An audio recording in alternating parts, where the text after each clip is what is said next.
Bonjour à tous et j'espère que vous allez bien. Aujourd'hui, on est parti pour une vidéo où j'ai quelques news à vous parler et le market il bouge mais assez peu. Donc je vous emmène direct sur mon PC, ça va être vite et bien. On voit qu'au final, quand on regarde le prix du BTC, c'est à peu près la même chose, hein. Finalement, on peut dire qu'il accumule, il se passe pas grand chose. On est sur une zone depuis un moment déjà, hein. On est le 4, on est dans la zone depuis le 13.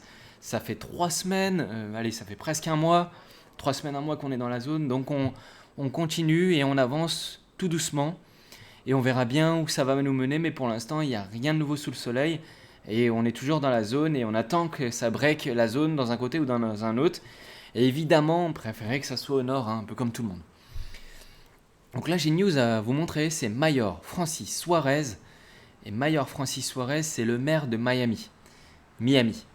Il a dit, je vais prendre mon prochain chèque de paye, donc je vais prendre mon prochain salaire 100% en BTC. Problème solved. Problème résolu. Donc le maire de Miami, il est beaucoup trop chaud. Il a dit, écoutez, ça y est, c'est parti. Je veux être payé en full Bitcoin. Donc à chaque fois, c'est l'escalade.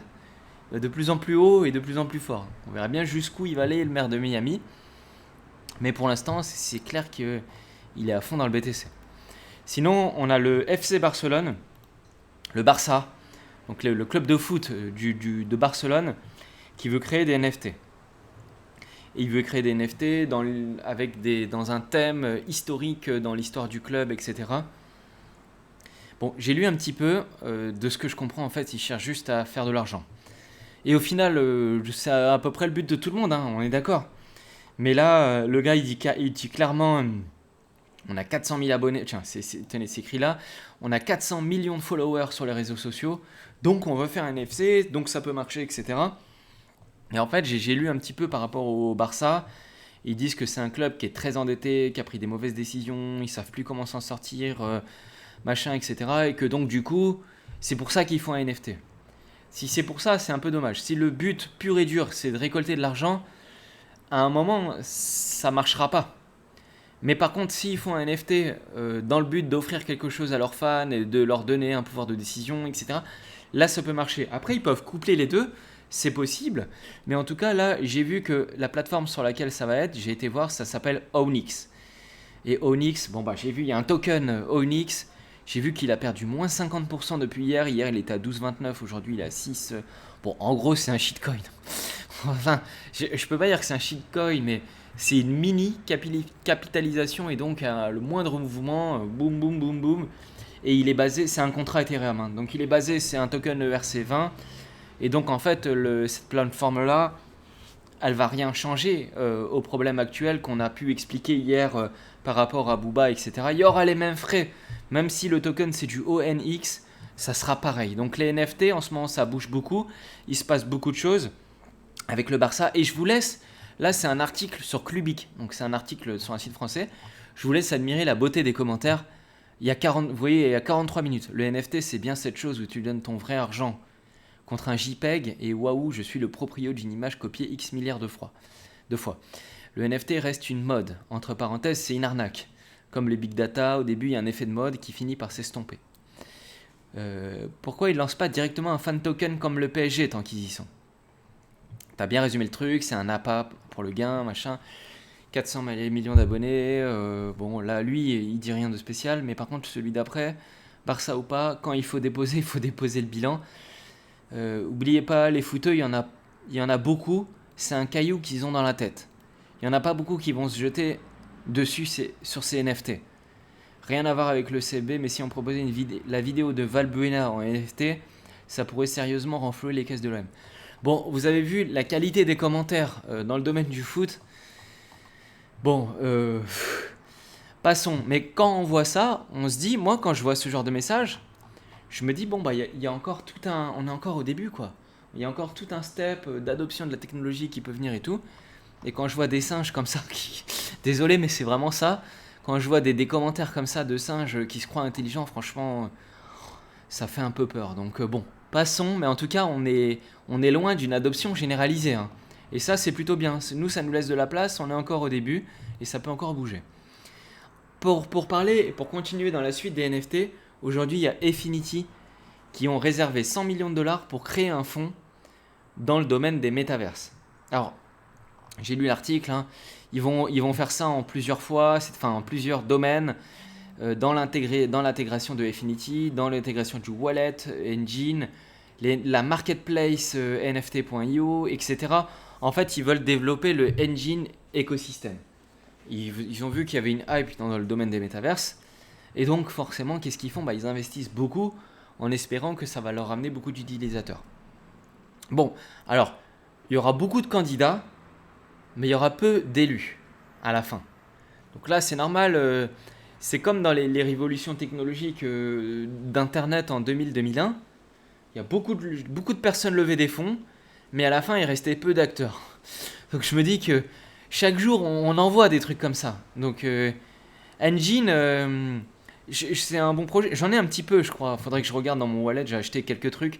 Je crois que j'en ai un petit peu du Engine, mais je me dis quand même que tout le monde fonce dans le domaine des métaverses, mais je me dis quand même qu'il n'y aura pas que des gagnants. Donc il faudrait voir à la fin qui restera-t-il dans la liste. Mais en tout cas, c'est intéressant de voir que, comme je vous le disais avant, l'argent arrive dans les métaverses.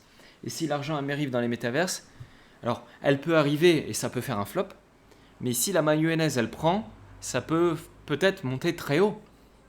Donc faut voir, faut vraiment faire son analyse par rapport à ça. Moi j'ai pris ma décision, j'ai acheté quelques tokens dans le domaine des métaverses. Peut-être que je vais me faire démonter et que je le prends à une période qui est beaucoup trop tardive, hein. Ça je suis bien conscient. Mais bon voilà, faut faire quelque chose, dans la vie il faut tenter des trucs, donc là je l'ai tenté comme ça et puis on verra bien quoi. Sinon on a Binance qui vient d'annoncer un projet qui s'appelle Objective Moon et en fait ils investissent 100 millions d'euros dans la crypto et la blockchain en France.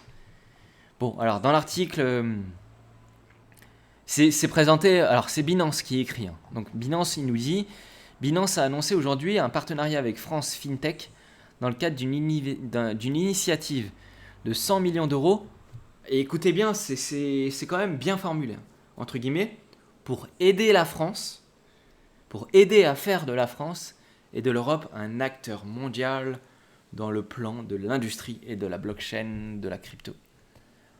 Bon, clairement, c'est de la pub, hein.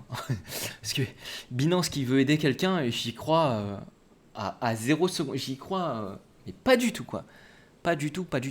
Binance qui veut aider, ça, c'est aux antipodes de leur ADN. Donc c'est Binance qui investit en France pour avoir un gros retour sur investissement. Là, ok. Binance qui investit pour aider la France. Bizarrement, j'y crois un peu moins. Donc là, ils se sont alliés à Ledger et aussi à un ministre français qui s'appelle Cédric O. Alors j'ai été voir, Cédric O, c'est lui. Il est secrétaire d'État chargé à la transition numérique et des communications électroniques. Il est diplômé d'HEC. Né en 82, donc il doit avoir un truc comme 36 ans, un truc comme ça. Et voilà, mais il laisse rentrer Binance. Alors, la question que j'ai à me poser, moi, sur ça, c'est ils auraient dû laisser rentrer une entreprise française ou alors une entreprise qui est décentralisée pour essayer de promouvoir la même chose, mais en France et sur des... Parce que là, en fait, concrètement, c'est quoi? Ils vont faire de la pub au service de Binance, ils vont créer des projets en France pour Binance ou pour la BSC au final. Mais comme c'est une blockchain centralisée, en fait, c'est à l'encontre de la philosophie des crypto-monnaies. Donc c'est bien parce que on avance dans le domaine de la blockchain et c'est bien d'avoir des investisseurs étrangers qui viennent. En plus là, c'est le numéro 1 mondial des cryptos. C'est bien, hein, c'est bien. Mais on aimerait bien que Cédric O, alors qu'il fasse déjà des lois pour aider les investisseurs en crypto-monnaie et les développeurs en crypto-monnaie en France, avant de donner le gâteau, si on peut dire. Mais bon, voilà, allez, il y a du bon et du mauvais. Voilà, mais on va dire que c'est plutôt du bon parce qu'il y a quand même des flux qui arrivent pour financer des projets crypto et que donc du coup ça va développer en France le domaine de la crypto. Allez, on va dire que c'est bien. Et puis on a la Iran Blockchain Association qui veut aider à réguler les crypto-monnaies dans le pays. Donc en Iran. Donc là, Iran Blockchain Association, c'est une association qui est dans le domaine de la blockchain. Et en fait, si vous voulez, j'ai lu que en Iran, le mining, donc le minage de Bitcoin est autorisé en Iran, mais par contre, l'achat et la vente de crypto comme un moyen de paiement, c'est interdit en Iran.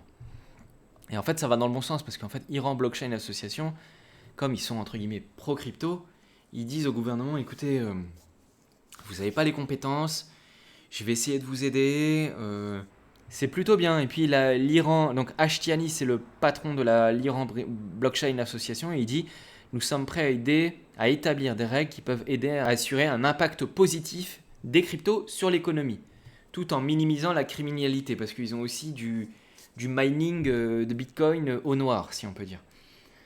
Donc c'est plutôt cool, ça veut dire que c'est un pro-blockchain qui veut aider à réglementer son propre pays dans le but de développer et de faire que son pays fonctionne mieux. Franchement, c'est plutôt une bonne news, si on peut dire. Donc voilà, c'était une vidéo vraiment très courte. Si la vidéo elle vous plaît et que le travail qui est proposé vous plaît, je vous propose de vous abonner et de cliquer sur la cloche. Allez, je vous dis à la prochaine. Je suis dispo sur Twitter, Instagram. Pouce si ça vous plaît. Et je vous dis à la prochaine. Ciao à tous. À la prochaine. Ciao, à plus.